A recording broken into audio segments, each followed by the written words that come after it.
We're just about ready to get started, so I just wanted to let you know this is part 2 of a series of 4 of the Millionaire Mind Teleshow with Harv Eker. This series was set up for everybody who bought 10 or more copies of Secrets of the Millionaire Mind and helped make it a publishing phenomenon. Secrets of the Millionaire Mind reached #1 on the New York Times bestseller list in its first week, along with 2 other national bestseller lists. And as we're coming up to 7 o'clock here, I'd like to ask everyone to join me in welcoming Harv Eker. Harv, I hope you're on the line. Welcome. No, I'm not on the line yet. Uh-oh. Well, I guess I should keep going.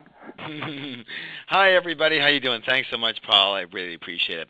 Welcome to the Millionaire Mind Teleshow. This is Harv Eker. I will be your host for the next 2.5 minutes because I got to go. I was really hungry, so I'm going to go grab some dinner, and then just relax. We're going to keep this one real short. Only kidding. Anyways, I'll be your host for the next hour. I want to thank you for your time. It's very special for me that you're willing to spend your time with me and with our special guest and learning from us, hopefully. If this is your first time, this is a bit of a unique format because, this isn't just a normal interview. We actually only examine the minds of rich people here. So we don't interview any slugs and any poor people, any middle-class people, and any almost rich people, and any almost millionaires. And basically, we say millionaires, but they got to be a heck of a lot more than millionaires to get on this show. But the thing is that we're not just examining their strategies for financial success, but the thinking behind it. And they're kind of co-hosting with me because, we're going to kind of talk together with their single goal of helping you think like a rich person, wealthy people think. Because that's where it all starts, isn't it? All right, let's get going here. Our guest, this is actually one of the first people I thought of when I designed this program.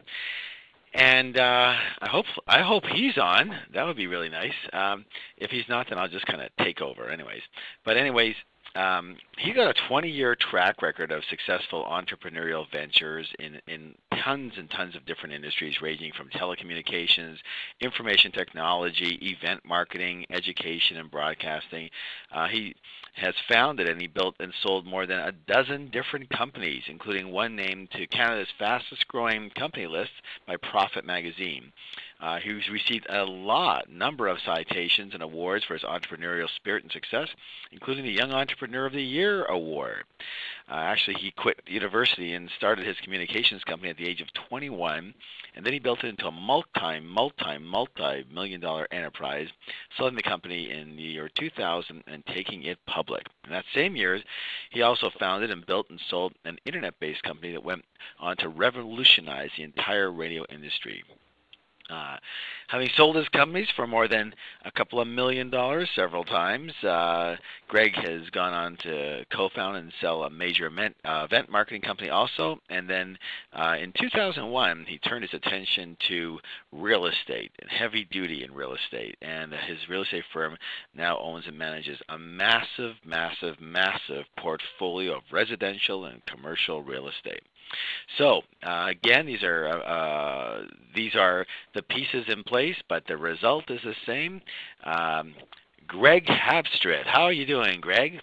I'm great, Harv. Can you hear me? I can hear you, Greg. Excellent. These are great accomplishments. Are you rich? Yeah. Let me answer that 2 ways. First of all, if we're talking about cash money, then yeah, I guess I definitely meet that. But when I talk about being rich, I think it's more in the mind, and that's really why I'm excited to be on this call, because I really want to get across that message that being rich isn't so much about money in the bank. That follows having a rich mind. So that is basically our premise here, and pretty well everyone on the call is going to understand that. Tell me, Greg, tell me a little bit about your background, where you came from, where you grew up, your family situation, brothers, sisters, parents, I think some jobs and businesses that you had. About a 3-minute version. Sure. Well, I born and raised in Calgary, Alberta, in Canada, and my parents were middle class. My dad worked for the city a little more than 30 years, and really did come from the perspective of that generation where money was scarce, it was tough to get, you had to work hard for it, and boy, did he go through the Depression at all? No, not that far back. But okay, he was the child of a Depression era, so he was taught that money is scarce by his parents, and that you have to work really hard for it. And man, once you've got it, you gotta protect it, and you gotta be really careful, and you can't be risky. And he always thought that the best way to go was, of course, the standard: go out, get a good job, and so.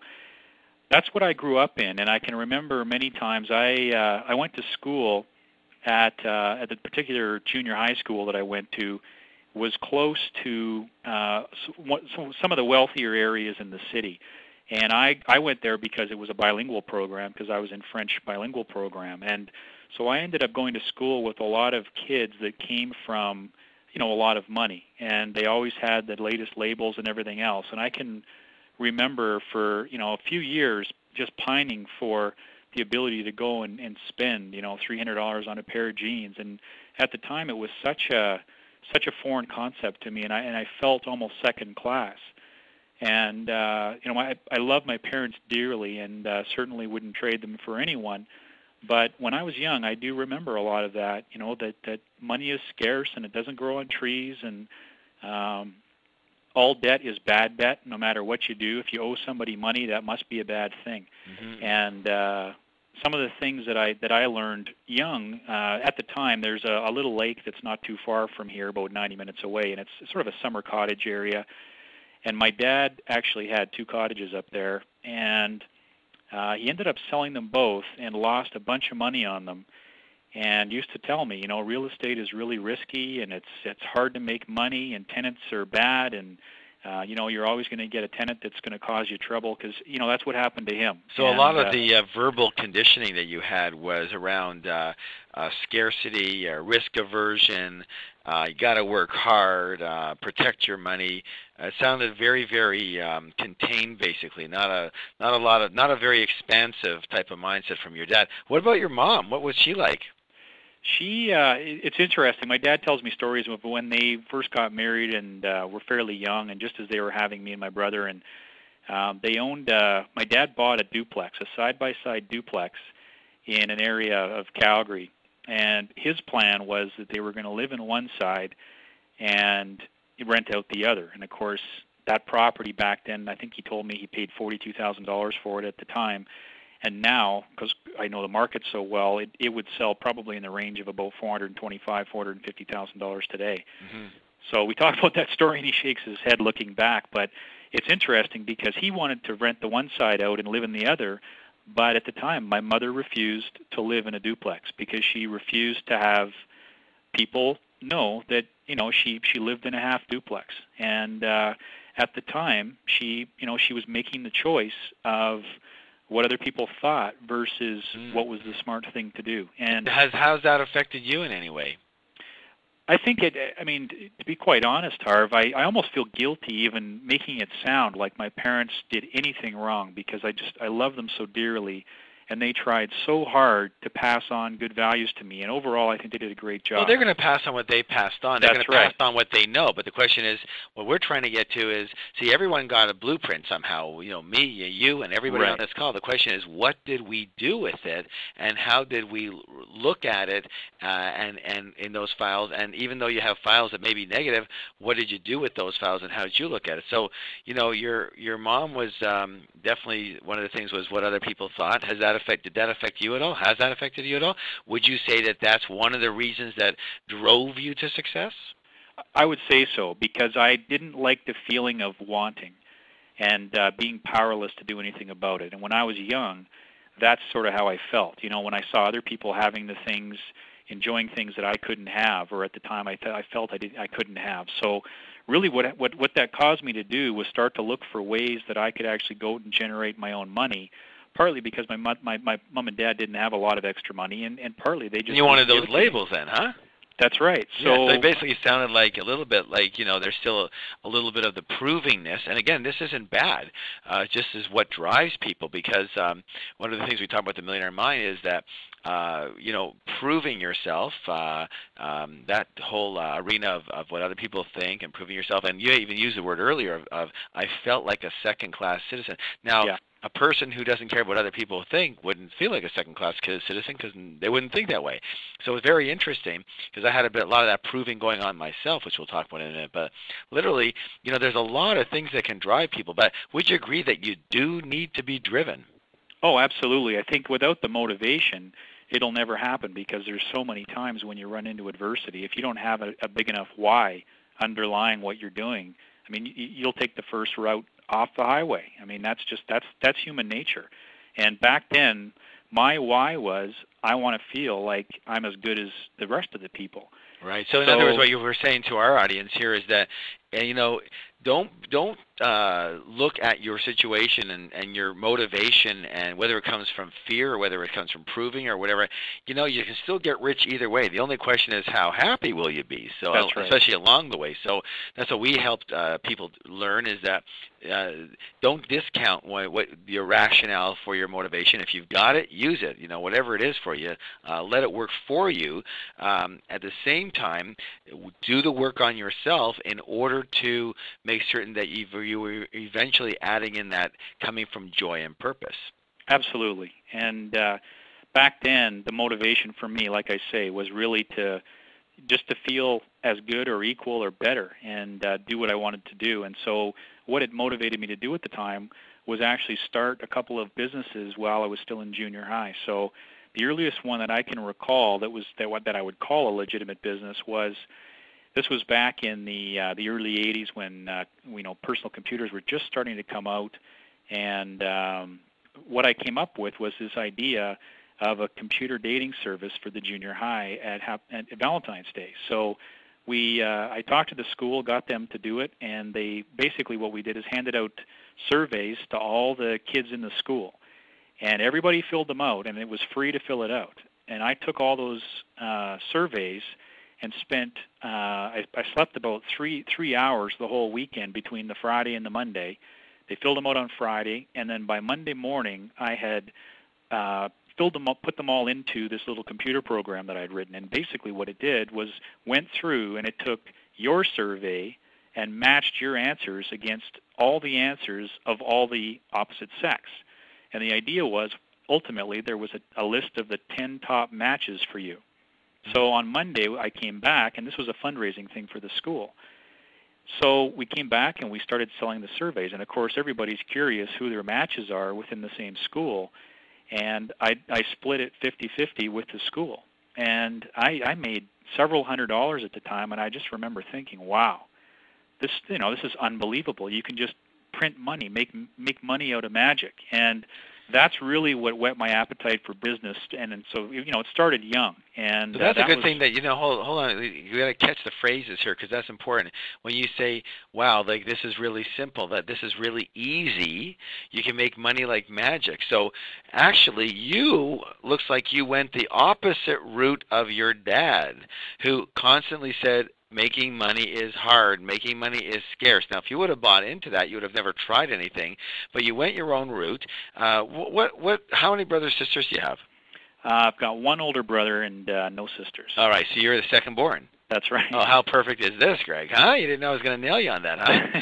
Second born, you're the rebel. Of course, Daddy says keep it safe, and money's scarce and money's hard, and then Greg goes in and say, forget that. Money's going to be the opposite of what you say, Dad. It's going to be easy.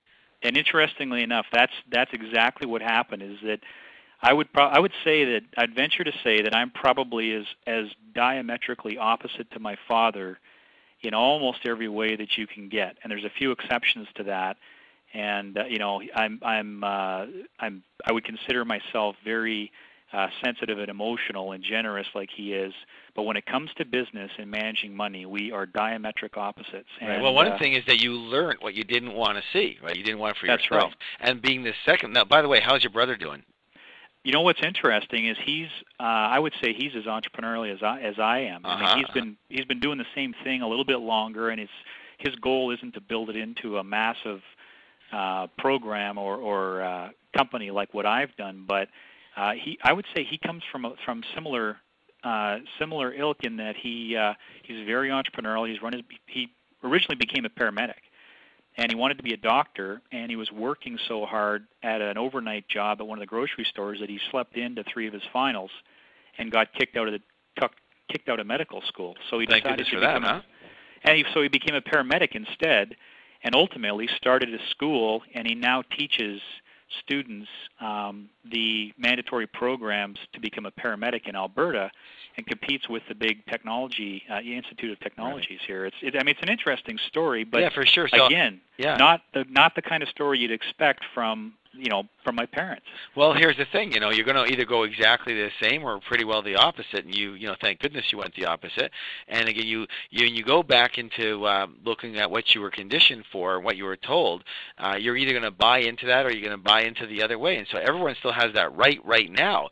As long as, again, you've disassociated, guys, from knowing that the stuff that came inside you, that was installed in you, the blueprint basically, the information you got from your parents and everybody else, is just their information. And then you got to keep on reminding yourself, this is their information, their way of being, what they got from their parents probably, and the way it was at that point in time for them. It has nothing to do with you, really, other than the fact, like, let me ask you guys a question. What would happen if I came over to your house and it wasn't even Halloween, but I dressed you in some type of witch's costume? Well, you kind of have a laugh for the night. You go out, maybe knock on some doors, even if it's not Halloween. But what about the next day? Would you continue to wear the costume? Well, how about the next day? What about the day after that? No, you say, Harv, you put it on for one night, you gave it to me, I choose whether I wear the costume or not. I don't think it's appropriate all the time. And yet, when it comes to the way we think, the stuff that was installed in our mind, we kind of just bought it, hook, line, and sinker, go, this is the way life is, and literally all it takes is a single 1 nanosecond switch of the mind that says, it's not like that at all. Like for you, you went from you have to work hard, you have to protect your money, not that you don't, but money is very scarce, it was very hard, and you went and you had one experience, and you said, geez, that was all crap, and money's really easy. Now let me ask you a question. With that experience, money's really easy, how has that, would you say that's a thought of yours, that's part of your blueprint, that you believe that or you don't believe that?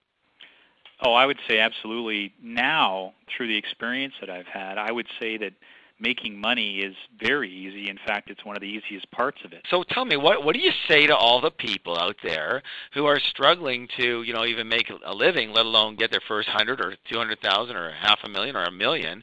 We're multi-millionaires. So what do you say to someone who's going, what do you mean money is easy? I struggle like crazy.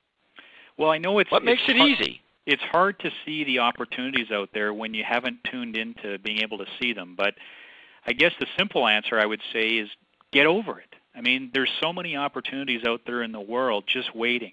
And one of the lessons that I learned fairly young was that there's three kind of, I guess I would say, golden rules that I live my life by. And we'll talk about them, a few of the other ones later. But the first one is that the world will deliver to you the amount of value you bring to it. And it's really that simple. That's why people say, well, I don't have time to get rich, or I don't have time to go find opportunities. It's not that you don't have time. Everybody's given the same 24 hours. It's just that you choose your priorities in a different way. And I think it's just a simple way to look at the world. But the example I give is that if I were to take the most loved person in your life right now, the person that you love and cherish the most, and I were to put them and hang them over a cliff, right here behind my house here, and I were to hang them off a cliff and called you and told you that if within 24 hours you didn't come to get them, that they would fall and die, would you come and would you do everything you possibly could to save them? And of course the answer is yes. So in other words, you have the choice to do whatever you want if it's important enough. Yeah, that's a good point. I believe most people on the phone have taken Enlightened Warrior training. We talk about an example very similar to that. And, that leads to the commitment. It leads to the whatever it takes. Now, a lot of people's whatever it takes isn't very whatever. It's like, well, whatever when I have time, and whatever if I got to stay around the city, and whatever I got my kids that I got to. It's not a whatever. It's whatever's convenient, okay? But to certain levels. So literally, as you you say, like that, and what we say there is the intensity. What kind of intensity would we work with? What kind of speed would you run with? What kind of, what kind of team would you put together right away? Again, same thing. If you had to become a millionaire in a year, or you get shot, what would you do? Well, hey, guess what? I bet my money that everybody on this line would become a millionaire in 1 year. I'll say it again, in 1 year, if your life depended on it. But the point is that most people's lives don't depend on it according to them. Now, I'll tell you what. For me, my life depended on it because it was so important to me. The commitment was so there for whatever reason it was. And for me, it was a proving thing, too, for a long time because I wanted to prove that to my parents that I wasn't going to be a bum. You see, when I left school after the first year of college, I remember sitting there on a Friday night dinner with my parents and my sister and everything. And I came and I said, hey, I have an announcement. And they said, well, what is it? I said, I'm going to take a year off. And it was like, I was waiting for them to go, oh, Ray, really? Where are you going? Yeah. How naive and stupid was I, right? It's like they looked at me like death warmed over and they said, what? I said, yeah, I finished my first year of college. I'm going to take a year off, do some traveling, see the world a little bit. I got my whole lifetime to work. You know the story. And I'm still taking a year off. And I went through that, too, the same way, Harv. When I mean, you can imagine my dad is an accountant. And he had the same job for over 30 years, and I mean he did well with it and ended up with a great pension. But we all know those stories aren't around anymore. I mean that doesn't happen anymore. You can't go and get a job today for 30 years and expect that you're going to get taken care of. So you can imagine the look in his eye when over the dinner table that night after I decided I was going to leave I was in the university for 3 years, only a year away from having a commerce degree. I looked at him and said, Dad, I got something exciting to tell you. I've decided to leave university. And, I mean, he literally dropped his fork, and you can imagine the look on his face because it went against everything that he had ever been programmed. Oh, totally. My parents thought I was going to be. They said, you are a bum. You are always going to be a bum. You'll never make a living. And don't think we're going to support you. Don't come running back to this house. You're going to be nothing but a bum. You'll see. And they didn't never let off. I mean, I couldn't tell you. It wasn't like a 1 minute thing. They were screaming at me the entire night. It was like, I have to get out of there. And so, it ingrained in me so deeply that I said, I'll show you. I'll show you. I'll show you. I'm not going to be a bum. And I just, not only did I want to get rich, I wanted to get rich fast, quickly. Yeah. And then one time I journaled about that. I go, what's the hurry? Because, it wasn't very elegant. I was trying so hard, like a chicken with my head cut off, and yet I was trying everything, which is not a good move. You've got to, here's one thing for everybody, you've got to focus. You've got to learn something, focus on it, and build it, okay? But I didn't do that. I had like 4 or 5 businesses at once. Even when I started a business, I'd add. By then, the first business was screwy. So, focus is critical. But literally, I wanted to make it fast. And one day I journaled about this in a class with somebody. In fact, you know who I was working with? I was working with Robert Kiyosaki. Yeah. We were journaling about some of our stuff going on, and I wrote down, Harv, why do you have to make it so fast? What's all the tension about? And then I wrote it down. I started tearing. I wrote down, because I've got to make it before they die. Wow. And I remember just like, oh my God, where did that come from? Yeah, that's pretty powerful. Totally just out of proving that I'm not a bum, and I'm going to show you that I can be a success so you can be proud of me. And the moment I wrote that down, I looked at it and went, this is not a good way to live.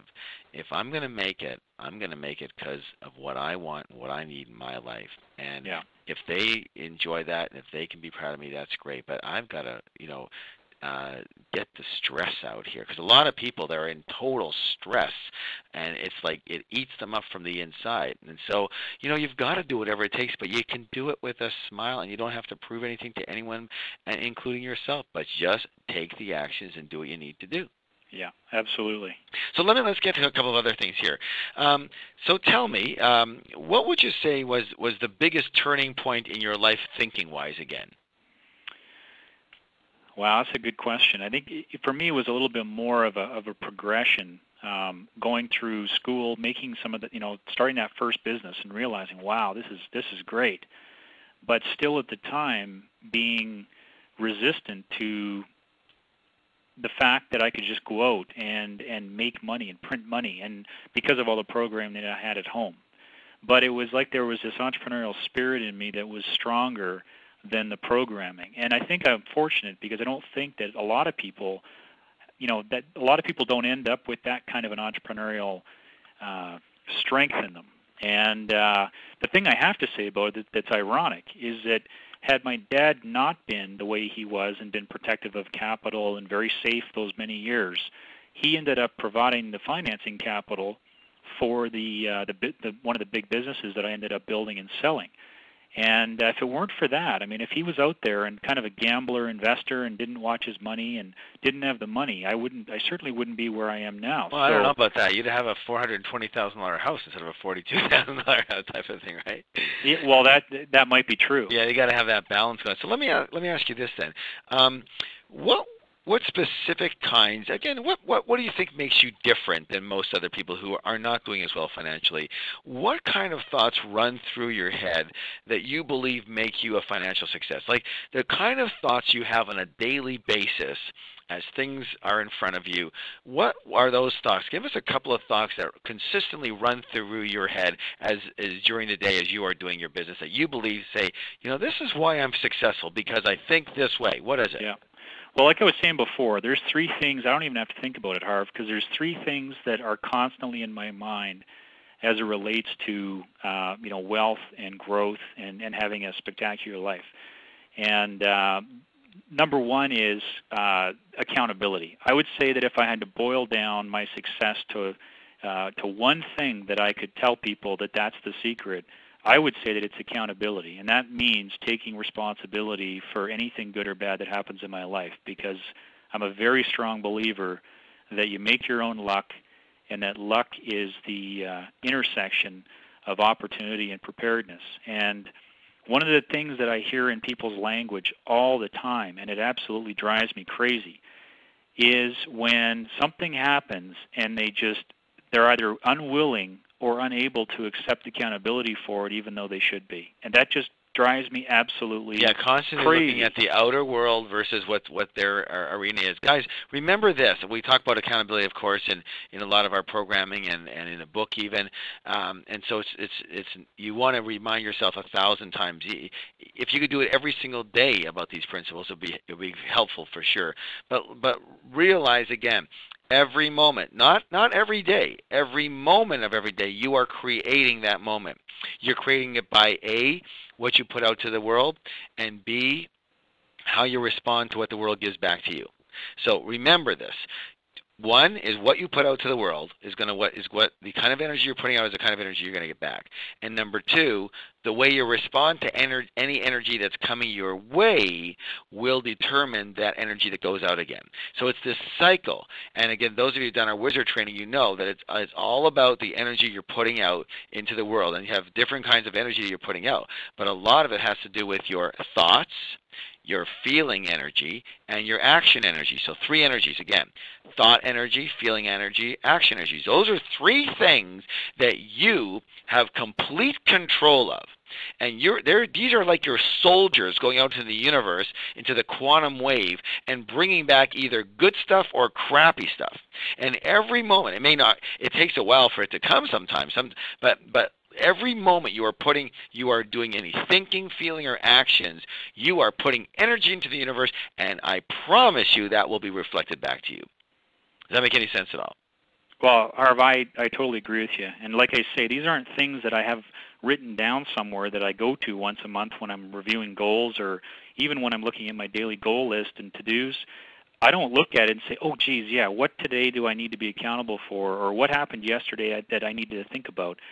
It just, for me, it's just second nature now. I mean, before words come out of my mouth in terms of dealing with an issue or a problem or something gone wrong, the first thought through my head is, what part did I play in this, and what can I do about it? I mean, that's literally what goes through my head when I'm dealing with a problem. You got a second one, right?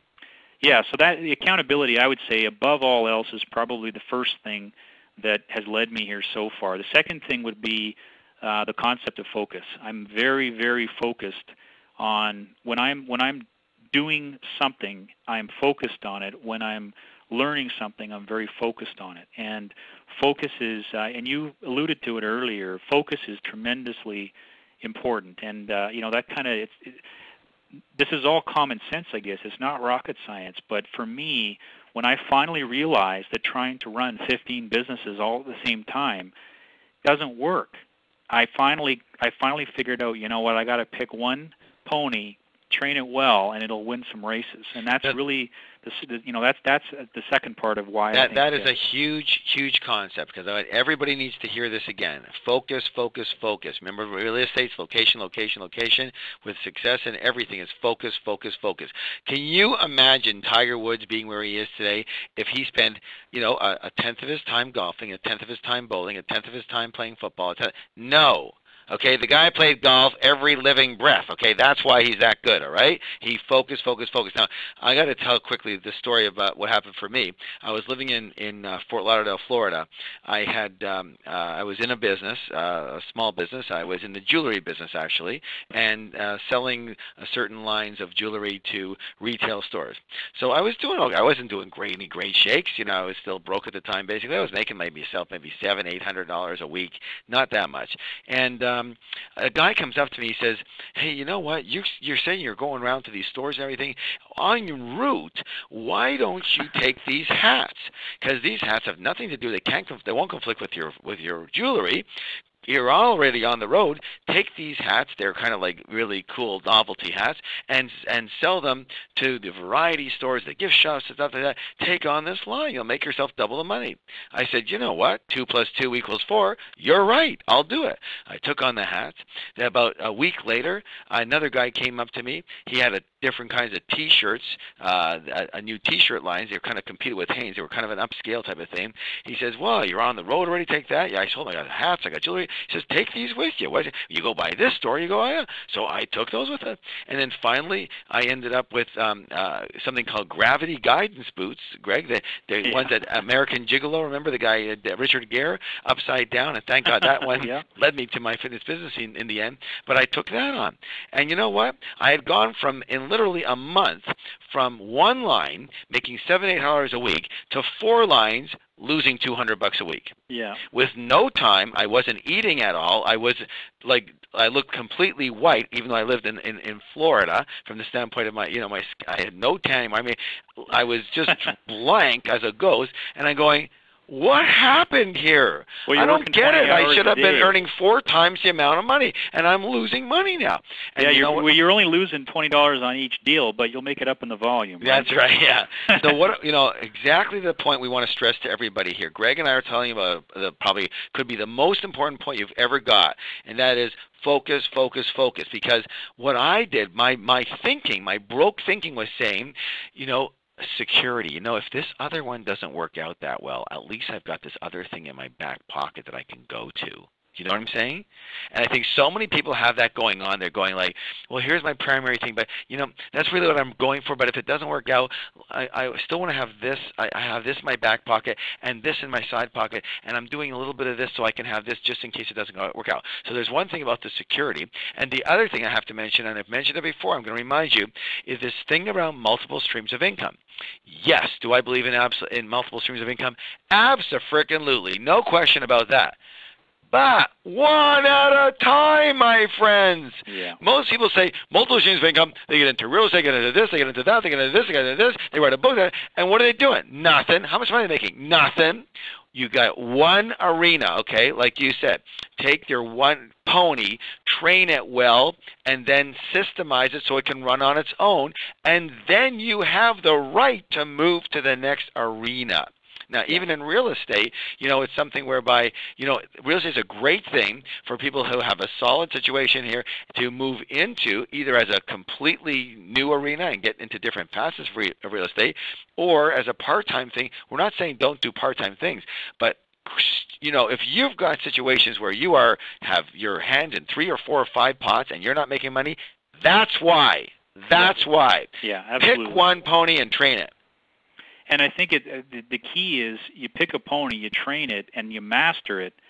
Then, once you've got it mastered, and you're not having to constantly learn, then you can start to expand your horizon a little bit. And so I think there's a little bit of balance that needs. Focus is so important, especially in the startup and when you're growing something. But at the same time, you also can't be too focused that you're in tunnel vision. You know, well, we call it focused but open. Well, back in the early 1900s, I mean, if you were the most focused buggy whip manufacturer that ever existed, you made a lot of money for a while. But if you were too focused and you didn't realize that some guy named Henry was about to put you out of business, it wouldn't have been long before that focus cost you some money. Definitely keeping your eyes open. That's but right. Don't again. A lot of people have this problem. They either take on other things for security, or they take them on for additional passive income streams or income streams. And if you're not doing well on your first one, why would you expect to do well on your second one? That's right. Get the first one going well. And if you're not doing good on the first one or the second one, get rid of them both and find a vehicle that works for you. I have yet to meet somebody who got rich because they went out and got a second and third job. You know, it's just... Or even a second or third business. Things. Usually people who get rich, they are rich through one arena primarily, and then they diversify that situation. That's right. Let me ask you this then. Did we get to the third one? Let's go to the third one here because I really like these. Accountability, focus, and what was the third one? The third one is that I am probably, of anybody that I know, I probably spend more money and time on education than, I look back and there's been years where I've spent over $100,000 personally on education, going to seminars, ordering courses, all the travel involved and everything. Really? Let me give you a website that you want to be doing your next order. Yeah. Okay. Okay. Go ahead. It's true, Harv. I mean, education is the thing that is so important to me, and that's why. I mean, that's one of the reasons that I've become an educator. Is that in the last few years, I do a lot of training now and educating other people. Partly because I love it. It's great to see the light on. But I'll be honest with you, the real reason that I started doing it was because if you really want to learn something, man, go out and teach somebody else. And as soon as you've got that responsibility on your shoulders, you just naturally have to go out and learn it inside and out. So that's why I started teaching a few years ago, and it turns out that I love it, and the response, has been great. So I'm building that as a business, and that's the great thing is it just, it comes around, goes around. I started teaching because I wanted to learn more, and because my teaching has taken off, it's just another one. It's an income stream for me now, and I absolutely love it. I get off on it. So to me, I couldn't have done that had I not been so committed to constant learning. And one of the things you said there, you said also is that you love it. You do what you love to do. Absolutely. And again, people, I'm gonna nail you again, guys. Listen closely. Remember, in life directions for a lot of you, if you've taken it, great. If you haven't, make sure you do. Means to an end thinking is a big problem, because we're creatures of habit. I'm not saying that sometimes you don't have to do what you got to do to get somewhere else. No, of course that's the way it is. But what happens is we get into a rut. We get into a situation thinking we're not going to ever get into a situation or a rut here. We're just going to make a living for a little while until we can sort things out or until we pay off this or and what happens? Well, 15 years later, you tell me what happens. Nothing. Yeah. Right? And so that's what we call means to an end thinking, doing something you don't like in order to get to something you do like. And again, if it's a short time and it's a short time, it's a committed time, fine. But if it's just like, has no time limits, there's no commitments, there's no accountability on that, it's a big, big challenge, because a lot of times people, they know what they love to do, and they know what really they're here for, but they don't have the guts to get into it or stick to it. And again, there's a lot of ways to do everything. So if the vehicle can change, but you should really stick with who you are from the standpoint of your mission. Again, I am a teacher. Greg, you are a teacher. Some people are healers. Some people are adventurers. Whatever it is for you, be that and choose the vehicle. The vehicles can change all the time. So literally do what you love. And I'd say if you're not doing what you love, create the reality where you can cover yourself on a financial level in some way, shape, or form. Even if you're not at $1 million a year, earn a living, but do it in what you love and build that so that in the end you're making your fortune in the arena in which you love. And if you keep doing the stuff you love, the money follows you. It finds you. I mean, that's just the way it works, and that's how it's been with my education companies. And I just, like I say, I'm so committed to education, and I hear people, going back to this whole problem of, geez, I don't have enough time. I got a full-time job. I heard on the last call last week when you talked to one of my, just a very, very close friend of mine, Keith Cunningham. And one of the things that one of the questions was asked was, well, geez, I've got this job. I got a 2-hour commute each way. How on earth am I ever going to be able to do anything? And when I hear that, again, this stuff just automatically clicks in for me. I don't have to stop and think about it. The first thought I had when I heard that was, you've got a 2-hour commute? You are so lucky. And the reason that I say that is because if I could force myself every day for 2 hours to spend time listening and focusing on education that I play in my car, I probably would have twice as much money today as that I do. And that's because if you get into my car, Harv, in Calgary here, you'll find I've got a whole library of CDs, and I'm constantly listening and educating myself in the car. I mean, I can't tell you the names of most of the radio stations in Calgary because I don't listen to that crap. I listen to stuff that's building my brain, feeding my knowledge, and I subscribe to a whole bunch of different educational newsletters that come on audio. So yeah, I agree 100%, and a lot of people on the call, most of them are into education too. It's just, absolutely, guys, listen up. You got to take it to another level, a whole other level. When I sold my company, my fitness company, one of the reasons I'm able to do what I do right now is because, did you know that I took a 1.5 years off before moving down to San Diego? And what do you think I did for a 1.5 years? You won't believe it. For a 1.5 years, I walked and listened to tapes from every master in every personal development, business, money arena that had anything. And I had a little dictaphone with me. This is not like 1 day or 2 days. I said 18 months, a full 1.5 years. I had a little dictaphone, and I kind of recorded with my own voice the key elements that I thought were really critical and key sayings that I want to remember, things like that.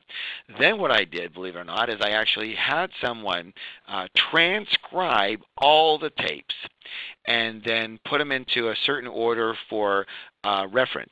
To this day, and I don't know exactly where they are in what storage area, I have 2 massive file boxes of maybe, 2,000-3,000 pages of every really excellent piece of information and motivation and whatever that's really ever been put out there. And if I could find that today, it would be worth a freaking fortune, I'm sure.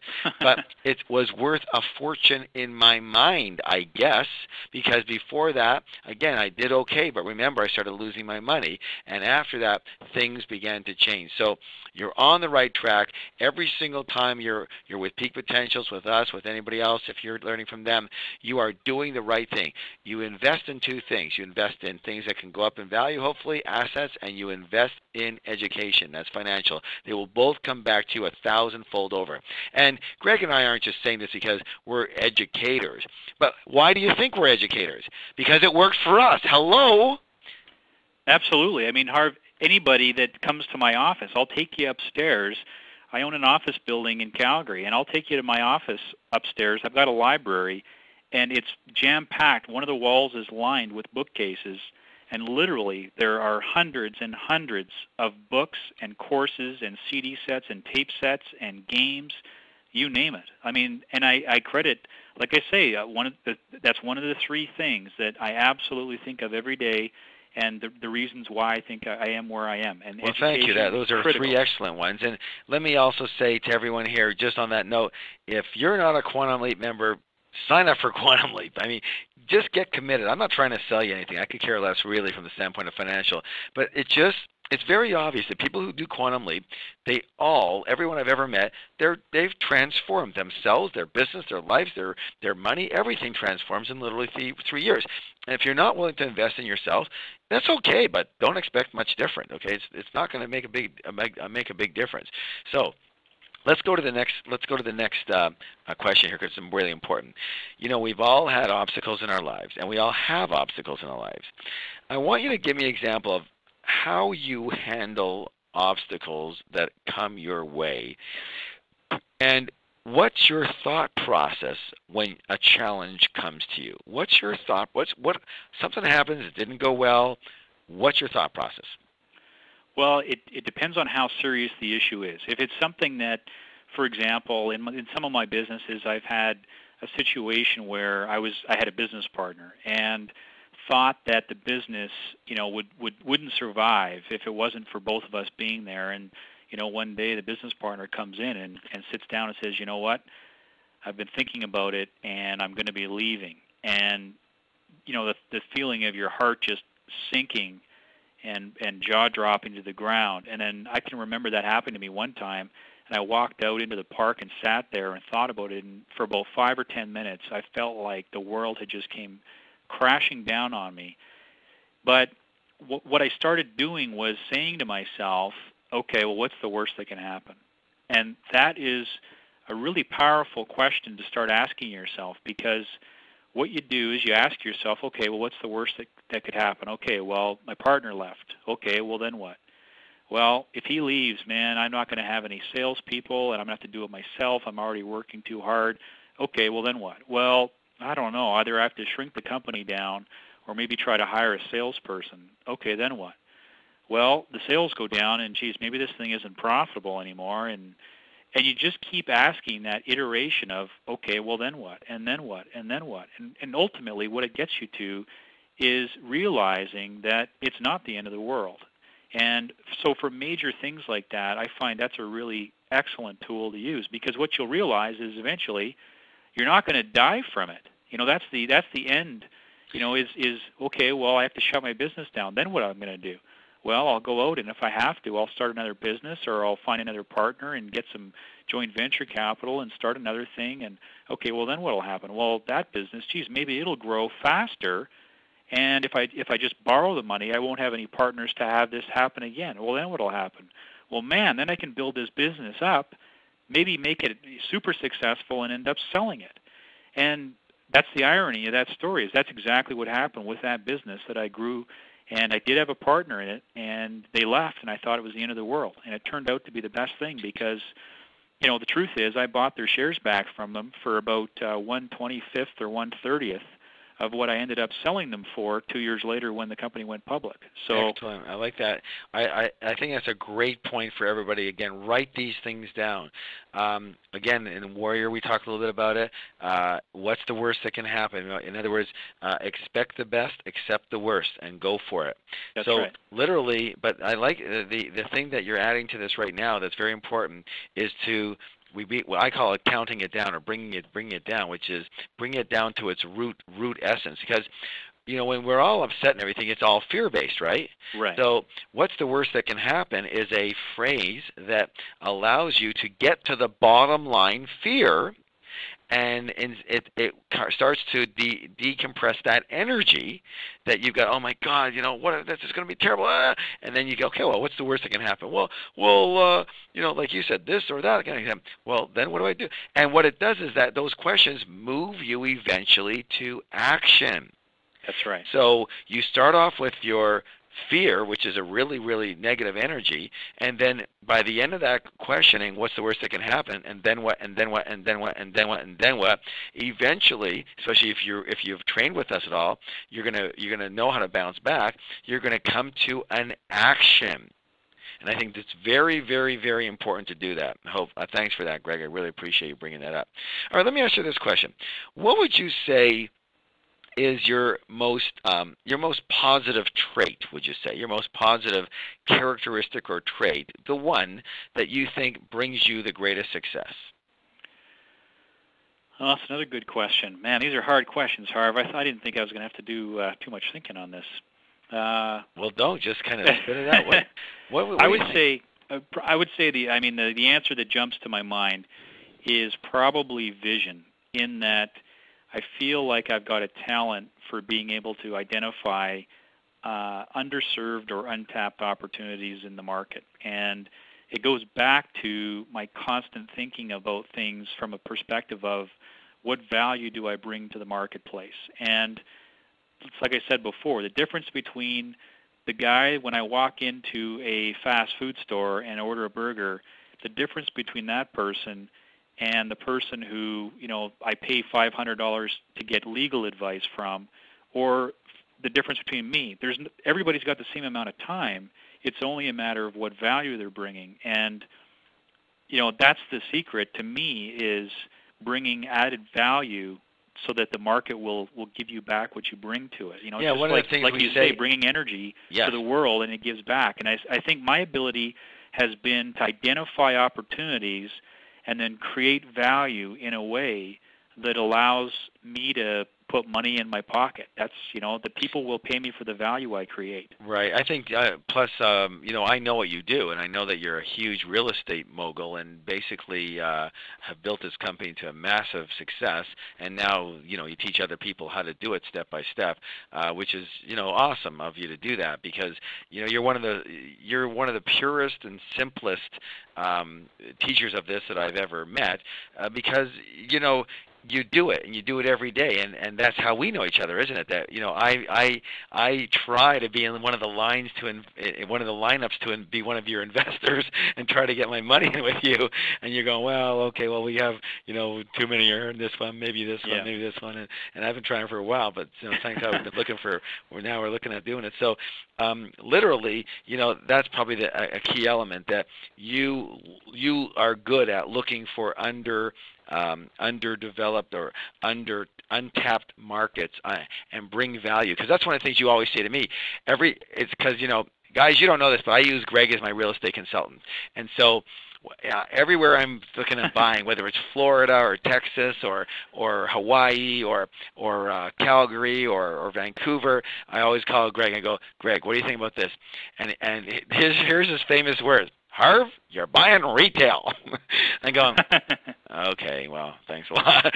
And then, so it's always like, don't buy retail. Yes, can it go up? Yeah, but if you can buy wholesale and sell it for more than, and then that goes up, you're going to multiply your money by 20 times. But so Greg's learned some amazing systems in finding wholesale situations in retail markets, and I think that's really what you're talking about, is bringing value to that arena. I think that's a hot thing. Let me ask you this then. Is money important to you? And if so, why? Is it the money? Is it the sex? What's important to you? Did I say the sex or the success? I did say the sex, didn't I? Freudian slip. Yes, I guess so. Anyway. Is money important? Absolutely.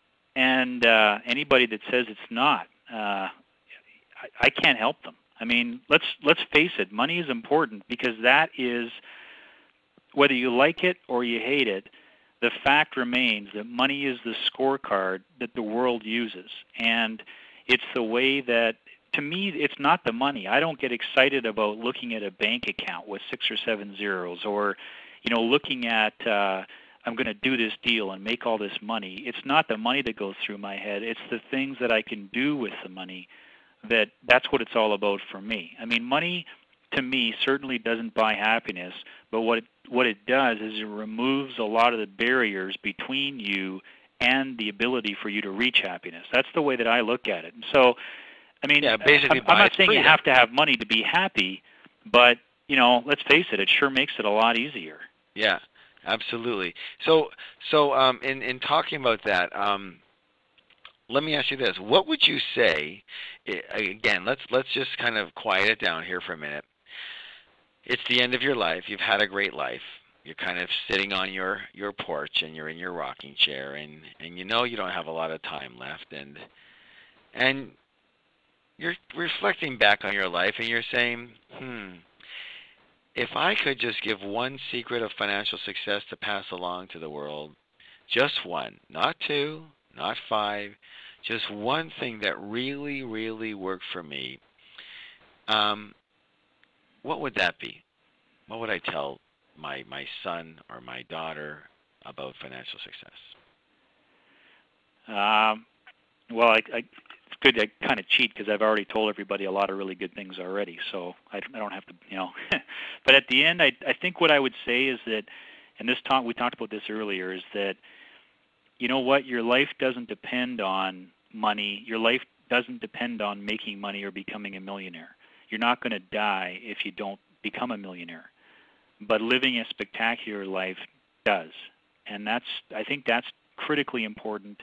That's what I intend to pass on to my children, is that money is not what makes you happy, but it certainly takes away the obstacles. And it's critical to understand that if it's not an important part of your life, money, you will either act like a magnet or you will repel it. And so basically what you're saying is that money is important. Consider it important. It's not necessarily the most important thing, but it is an important element, and don't dissuade from it. Right. Don't negate it in any way. A lot of people, even after they've done the Millionaire Mind, they still have a tinge of resentment towards money. Or they go, it's such a struggle. I wish we didn't even have to deal with this stuff. Don't say that, or you won't be dealing with this stuff, all right? That's right. Absolutely. No, money is it's one of those things. It's an idea, and it's not good, it's not bad. It'll do for you what you want it to do. But to me, understanding and valuing money is important because, and then people say, well, geez, I don't make a lot of money, I have nothing in the bank, but I'm very happy. And I'm not saying that you can't be. What I am saying is that it's possible you could achieve a higher level of happiness. For example, if having a bunch of money for yourself isn't what gets you off, but you're much more, charitable and helping other people is really what turns you on, well, the more money you have, the more money you can give away and the more lives you can change. So, that's an example of how I'm not saying that amassing all this money and having it in the bank like a hermit is a good thing. What I'm saying is money is a conduit to create more happy energy in the universe. And you know what? I agree with that, and thank you for that. And here's the thing, that I want everybody, I'm going to reiterate something I've talked to you about before many, many times, and that is the power of your intention, okay? So what I want you to do is I want you to look at, and I'm going to ask you to write this down for a moment. I want you to write down what was a really, really successful situation for you in your life, a successful event, a successful time, or whatever. It's something you did that was extremely successful. And then what was, like, banking on that? Say this is a time I did this, so now I can do better because I'm smarter and I'm have more experience, and I'm a little wiser. So if you, like, one of the things, for example, that I use is, okay, I was able to make $1 million in 2.5 years, going from broke. Okay, well, the next $1 million, I think in about 2.5 years, I made about $4 or $5 million in that same amount of time. So then I looked at that and I said, you know what? If I can in 3 years make 4 or 5, then what should my next 3 years look like? Well, I said they should be able to make 10 or 15 or 20 million, don't you think? It just made logical sense. So I said, I made that my intention. Well, then I should be making, have $15 million in the next 3 years. And so literally what I want people to do is I want you to bank off a success that you've had, financially or otherwise, and say, if I could do that, then what's my next level here? And I'm going to ask you to not just play the money game to win, but play it to win extreme, okay, extreme win. So take something that's semi-realistic for you and that you've done fairly well. Let's say, for example, your best year ever, you made $80,000 a year. I'm going to challenge you right now to say, you know what, I'm going to set myself up here, but in 2006, my goal is to double that at least, is to make it $200,000 from January 1, 2006 to December 31st. And I guarantee that if you really sit down and create that intention for yourself based on some, if you say, well, I did 80,000, I should do 80 million next year. Come on, hey, okay, maybe so, maybe yes, I don't know, but do something that you think is your next level that has some proof and reality for you that it's, you've gone to this level before, or you could go to a level fairly quickly. And remember, you are now at a new level. So one of the things that I always think about, because, Harv gets his unconfident moments, once in a while. Sure, everybody does, right? But when I think about that, and I think, oh my God, what's my next move here, especially from the financial level? I have lots of different moves. From financial level, well, I've got to have an extreme amount, set up for next year. Why? Because again, if you shoot for the stars, you're at least going to hit the moon. And so what Greg's talking about here is, yeah, money is important. And what I'm adding to that is your intention for a lot of money is absolutely critical based on your past situation and what the best you've done is. Even if it was as a kid, even if it wasn't about money, but it was something else. Everybody's had successes in their life. Does that make any sense at all, Greg? Makes a lot of sense, Harv. I think, I'm going to challenge you, Greg. I'm challenging you. Okay. I'm going to talk to you afterwards or tomorrow. We're going to talk tomorrow, and you're going to tell me what your earning was, and then you're going to tell me what your new intention, what you were thinking you might earn for this coming year, but then I'm going to challenge you to raise that dramatically and go to an extreme max of what is even feasible for you for the coming year. How's that? Well, that sounds like fun, and I'm going to see you in about, 3 days? Well, I almost forgot. That's right. Yeah. Did you guys know that we have the honor of having Greg Habstritt at Millionaire School? And, again, we got a couple of coups here. We had Keith Cunningham last week, and by the way, it's not like, we chose them because they're at Millionaire School. They're at Millionaire School because we chose them. It's like this is old stuff already for us, that, who's going to be there basically and what they're going to be teaching, and the best of the best. And so Greg's going to be there, and he's going to be teaching you. We're not going to tell him exactly what, but all I can tell you is he's a real estate mogul. He's a real simple kind of guy who just has some incredible knowledge and strategies that is very, very, very rare, and puts it together in such a simplified format that everybody can learn it and learn it quickly and learn it easily. And I'm learning from him every single time I talk to him. He's just so cut and dried and so confident. So this is what you do, and this is what you don't do. And if you do what you don't want to be doing, this is what's going to happen. And a lot of I got to say this, a lot of the real estate gurus that are out there today, they're very, very strong in teaching. But you know what? Not that many of them actually do this stuff anymore. And that's all Greg does. I mean, I can't usually, whenever I get a hold of him, it's, hey, how's it going? Good. I can't hear you. Where are you? I'm on a construction site. I'm in a new apartment building here. I'm buying 2 condos right here. And, it's like, it's constant. So he just goes out and puts his other hat on and says, okay, here's what I did today, and here I'm going to show you what I did. Now you can do the 2. And he takes people from this place of complete beginnership, if they have no experience whatsoever, to literal professional real estate investors like he is, full-time if they want to be.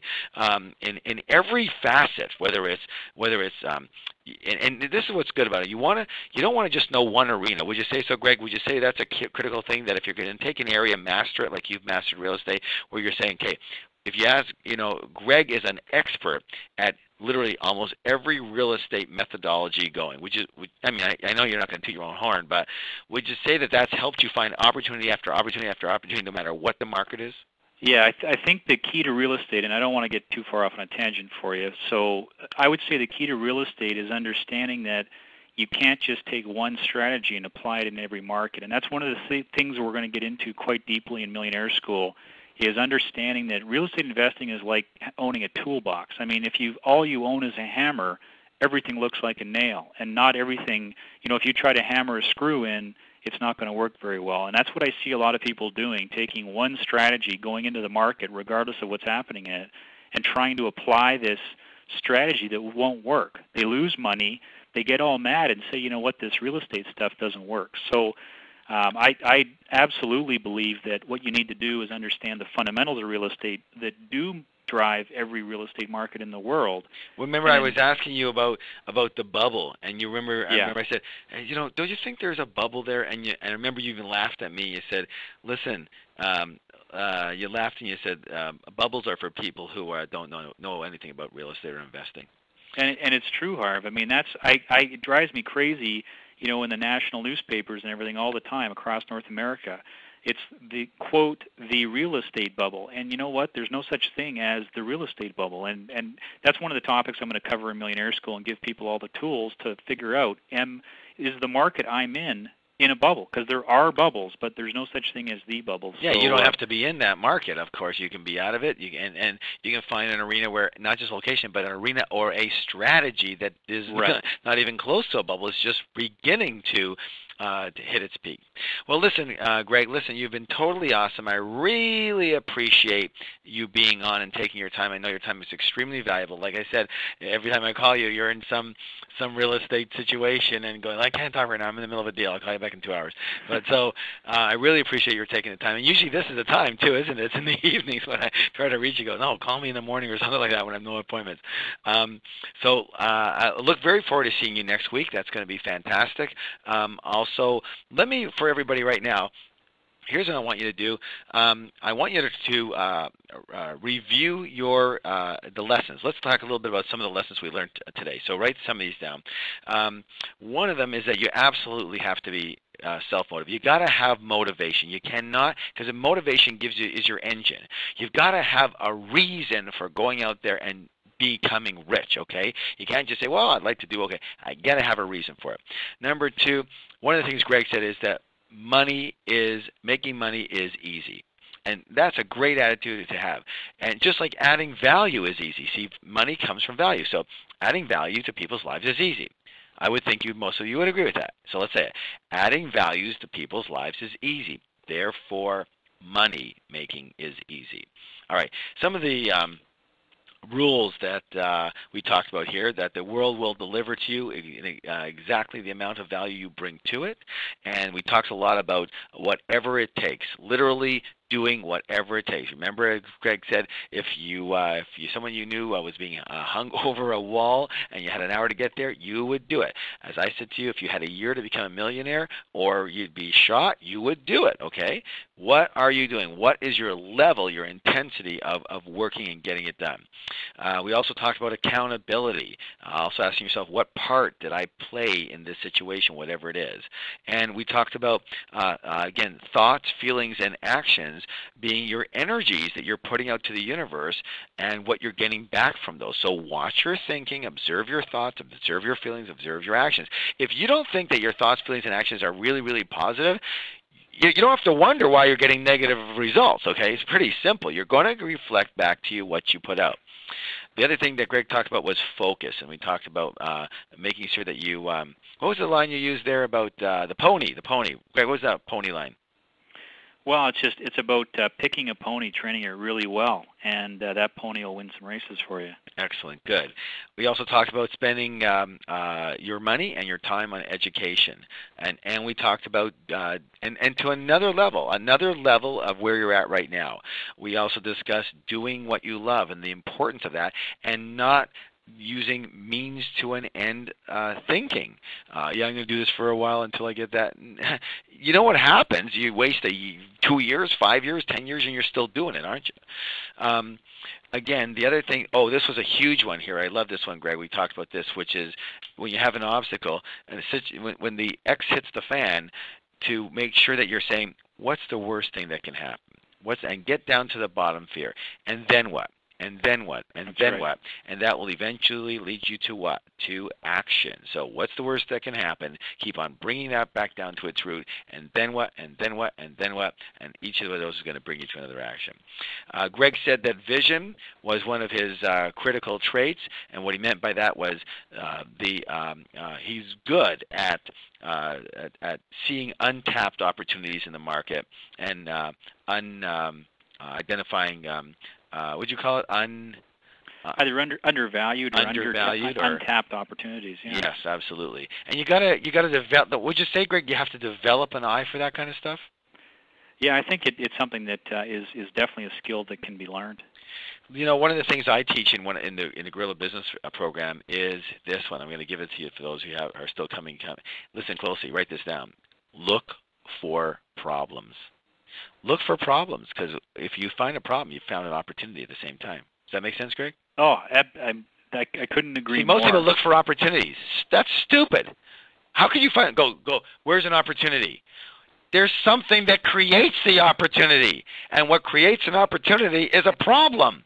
Oh, absolutely. Solving a problem is your job. Harv, let me give you a really good example, quick example of that in real estate. the worst problem you can find in real estate is the most profitable deal you're going to do.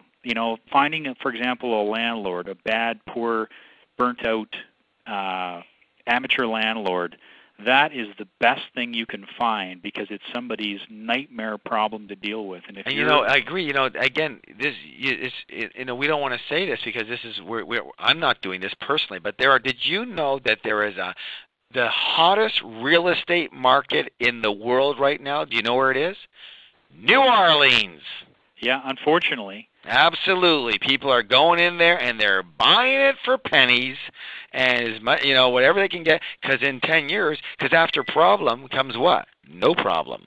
That's I'll right. say that again. After problem comes no problem. Again, this is something we teach at Real Business School. So I'm not telling you guys to do that because I think that's I think if you're going to do that, go down there, but pay a fair price for something for someone to be able to, don't screw anybody around on it. But hey, it just gives a good example of, sharp people who are hopefully not taking advantage of other people, but literally if someone's dropping it in your lap for pennies, it's because they got a problem. They said, listen, I'd rather take the pennies than nothing. You're the first person here. Take it gladly. My blessings. Those things that don't just happen in New Orleans, they happen all the time if you're looking for problems. And you have to realize that in most cases, you're helping those people. You're not screwing them. You're not taking advantage of them. I mean, that's the important part of it is that it takes two people to come to a deal. Absolutely. So you're not holding a gun to anybody's head. You're just offering a solution to their problem. Thank you. Good. All right. So the other thing we want to do is a little bit of homework here, and that is I want you to review your notes now when we're done the call. Not tomorrow, not the next day, and not the week after that. Now. Review all your notes now. I want you to pick one key point to focus on for this week and one for next week, as it's a bye week on the calls because we're all going to be at Millionaire School, I hope. And by the way, if you haven't registered, you might want to call the office and see if you can still get in. I don't even know if you can. I don't even know what the numbers are, but it's packed as usual. So you're going to choose two key points to work on this time. One this week and one next week, even while you're at Millionaire School. And you're going to write each of them on a separate piece of paper, each on a separate piece of paper, and you're going to post it on your wall or your mirror. When you go to Millionaire School for next week, what you're going to do is you're going to put it on your mirror in your bathroom in your room and stuff like that so you can work on it as you are and focus on it for the rest of the week.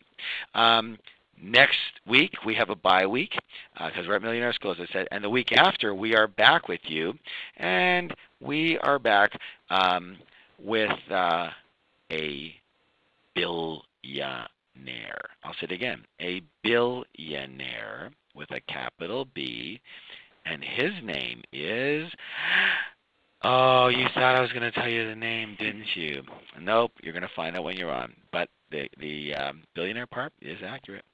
Billions and billions, okay? So when you listen to this gentleman talk, it's coming from, and you know what? He sent me a list of his awards and whatever, his accomplishments.